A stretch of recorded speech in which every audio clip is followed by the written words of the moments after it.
Today I'd like to explore a powerful C++ feature added in the 11 standard, variadic templates.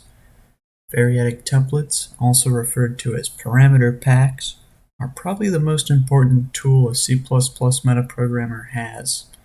They're extremely versatile, but also extremely complex. So, getting into it, variadic templates are the C++ equivalent of C's variadic args, but more powerful.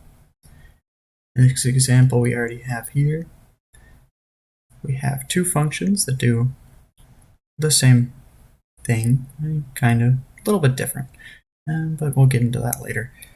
One of them uses the C-style var args, variadic arguments, and the other uses a parameter pack, or variadic template. We can always use these var args for the same things. You could technically do the same thing with it, in at least this scenario, but it has a few issues that we really don't like. The first being, it's old, and requires the count of how many things are in the variadic, which you know it at compile time most of the time, so it's kind of annoying. And it can lead to issues if you put the count too low, too high. Especially if you put it too high, you end up with out-of-bound accesses, which is really bad. You don't want that. And also, it is kind of gross having to do VA start, VA end, VA arg every time. And it's also not type safe at all. You have to give it some type. In this case, I'm just doing int, and you just have to hope that everything's in int. You don't have any choice if it's not an int. Although some compilers may warn you, others may not. What C++ has decided to do is make templated variadic arguments. They are much easier to use, well, slightly easier to use. They can be a little bit annoying at times, as you can see here, but they are very powerful. We have these two functions. They do sum up the numbers, and we're just giving them 10, 30, 20. Notice the difference here. I do need to pass that 3. We get 60 and 60, as we expect. Oops, we forgot one of the arguments. Ooh, we're missing the last one. Too many? Then we're in a little bit of a worse area, depending on what the compiler decides to do with it. In this case, if we go over by too much, we end up just accessing random memory that we probably shouldn't be accessing. Not very safe, not very nice, not very cool. So, the basics are you have a normal template, you have whatever things you want other than the variadic, and then you have your variadic. It is just type name or class or auto, and then 3 dots, and then an identifier, well, type identifier. And then to use it throughout, you expand the type identifier, and you will end up using it later. This expansion is kind of difficult to get used to. It has some weird, kind of strange things about it, but we'll get into those later. So as you can see here with the sum, we have a result, just a simple a plus b. These types are deduced by the inputs here, nothing too crazy. But then there's this loci. The expansion loci, as they call it, is just where the parameter pack expands. What essentially is happening is we are creating an initializer list of a bunch of elements. One limitation is they do all have to become the same type. So as you can see, we're doing result plus equals args, and then comma 0.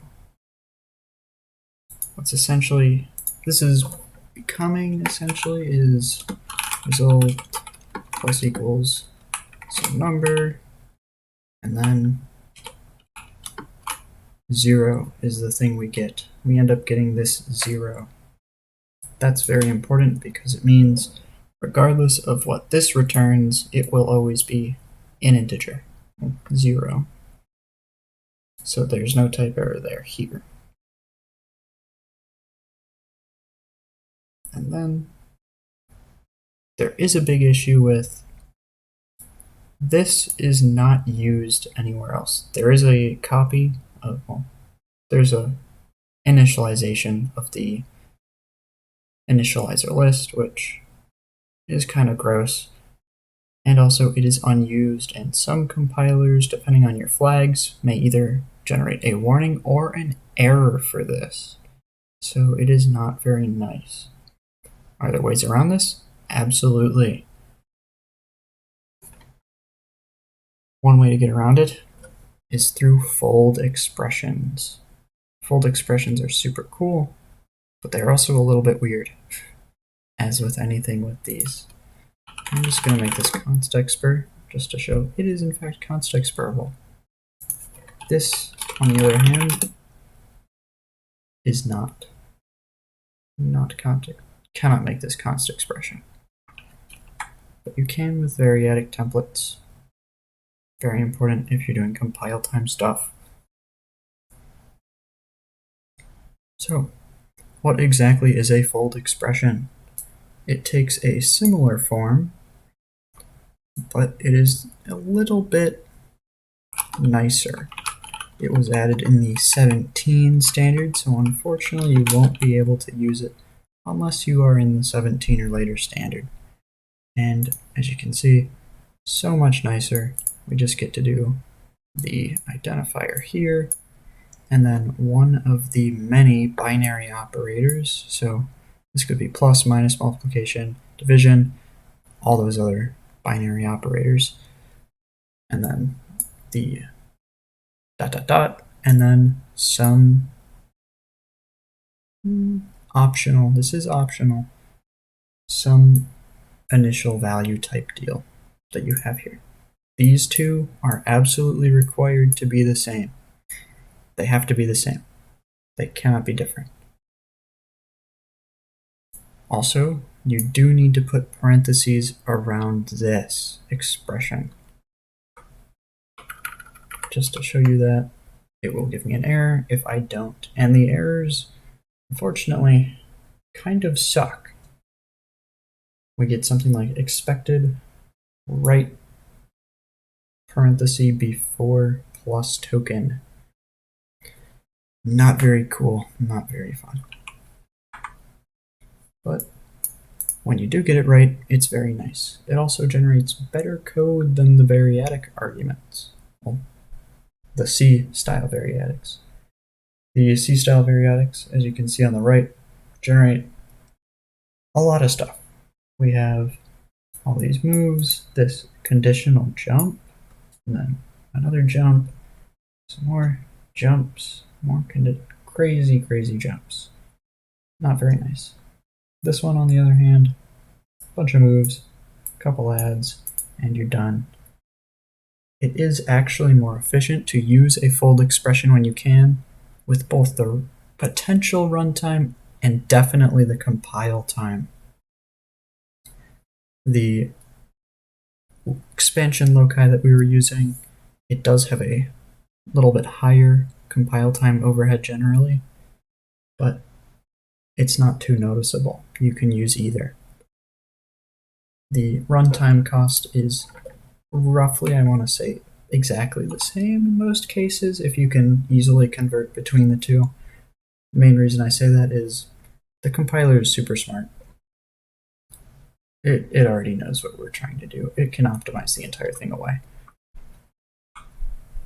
There is another way to do this exact same thing, and that would be recursion. Everyone loves recursion. Who doesn't? So let's do that quickly. So we do have to change this just a bit. We're only going to take one. We're going to get rid of that. And we are going to do recursion. Return a plus sum args expanded. Now, it will yell at me. Needs at least one argument. Why? Why is it yelling at me? In this case, our doesn't really like not having a base case. There's two main ways to address this. The simplest one is create a base case, something like that. And I also have to put it above. I didn't forwardly declare it, my bad. But now it likes that because we have a base case. Another way to do it is to use if const expr. So we can do if const expr size of ... args. Correct? Yes. If size of args is greater than 1, we can return this. Otherwise, return a. This has the benefit of we can no longer call sum with 0 args. We always have to call it with at least one argument. An issue with the recursive way to do this is that it does increase compile times quite a bit, just because it has to generate all these different functions for all the combinations of the recursion. It also has a slight runtime cost if you don't have optimizations on. Optimizations will usually take care of it. But if you're not running optimizations, it does have to do recursive calls, but with optimizations, it's negligible. So those are the 3 main ways to use these variadic templates to do a sum. If you can, I recommend using the fold expression variant. It's the nicest to read, the fastest to compile, probably the fastest to run in most cases. But if you're not in a C++ 17 world, you can use the expansion loci form, which is a little bit gross, does take getting some used to. There's a bunch of rules about how it works that are explained in the documentation. It's kind of gross. I'd say the recursive form is the easiest to write, easiest to reason about, but it also is the slowest most of the time, although sometimes it is unavoidable. One thing to note is we can use auto here.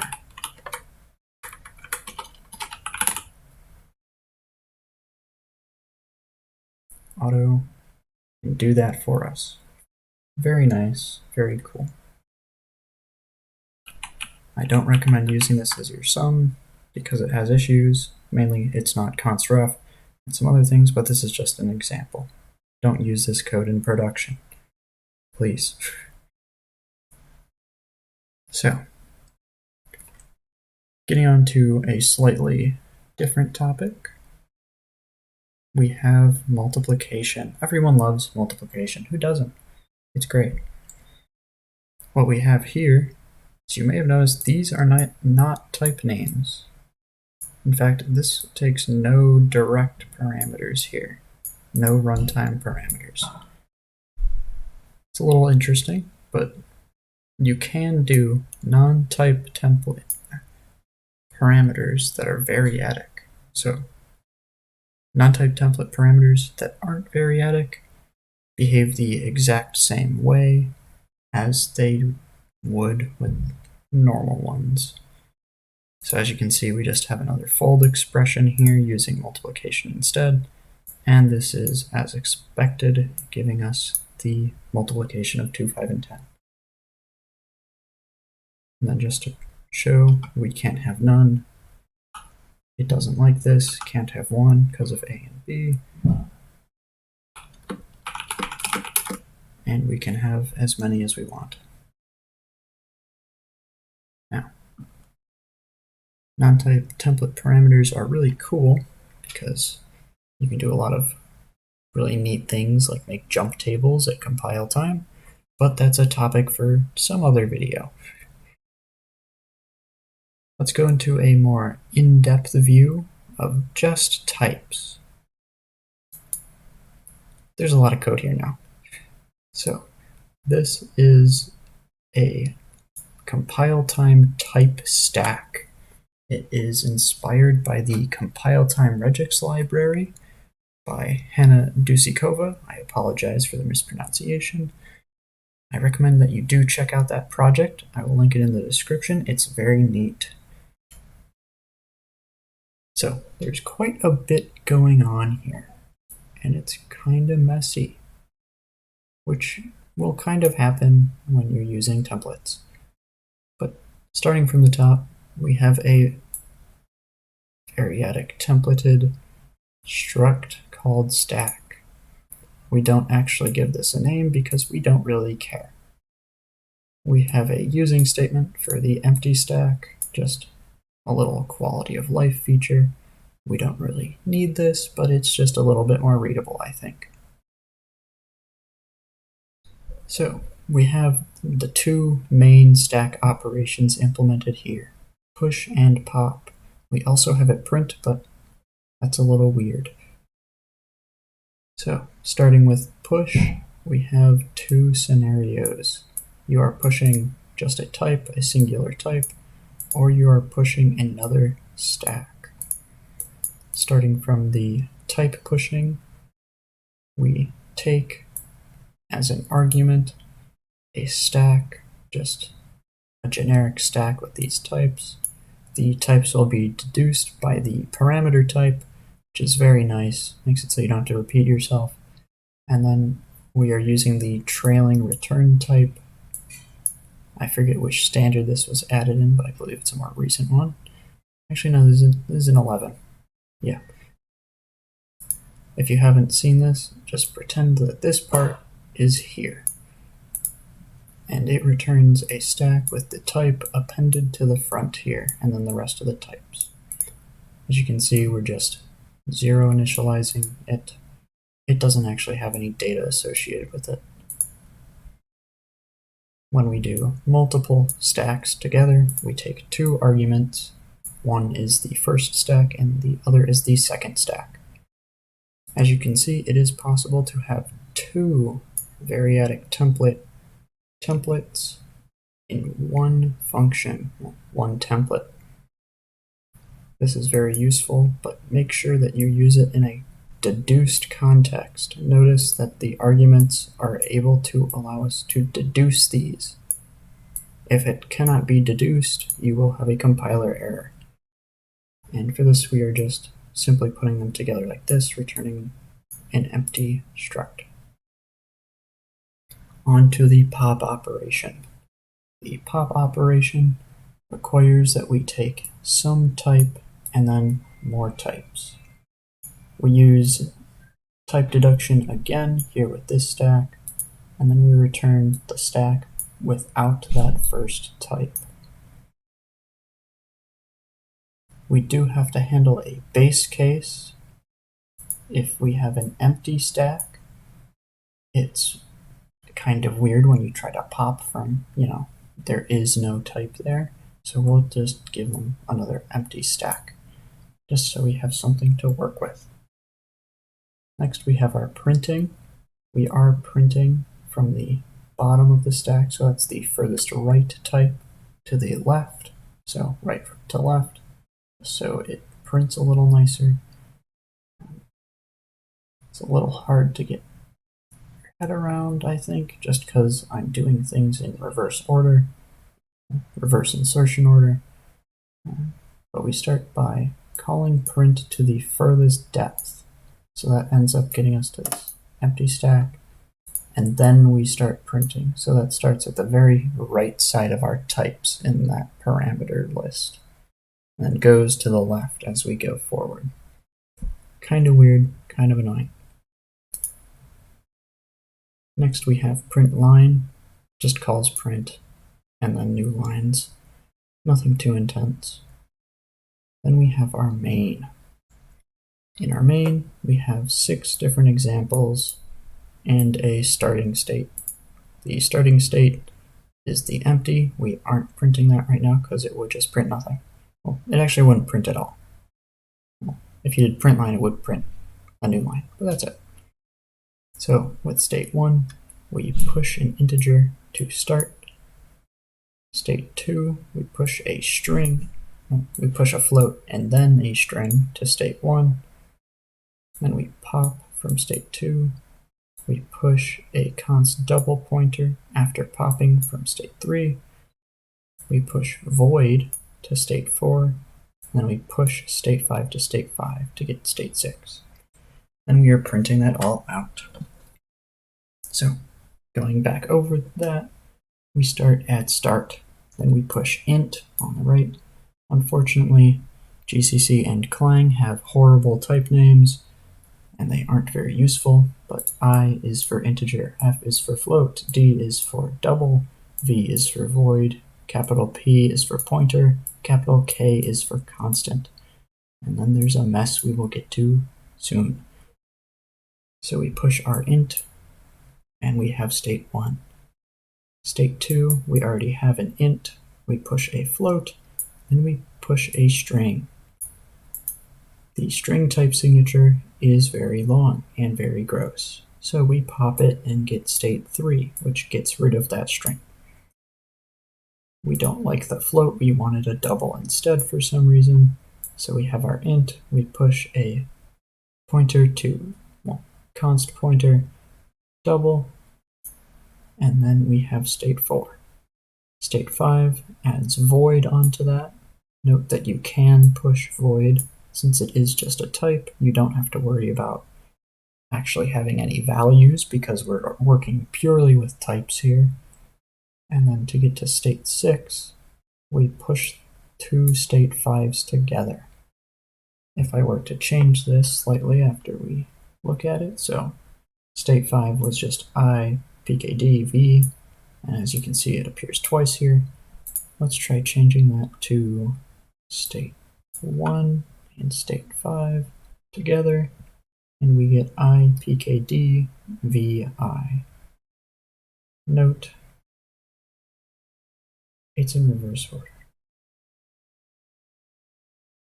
We are pushing state 1 to state 5 in this case. Of course, this is just an example.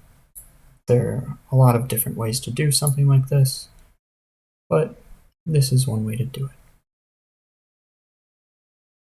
I hope this gave you some ideas on how to potentially use variadic templates.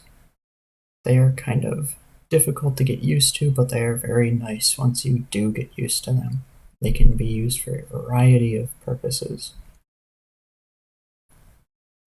Thank you for watching. Feel free to ask questions in the comments section. The Godbolt links are provided in the description. I hope this gives you some ideas on using variadic templates, and I hope you have a great day.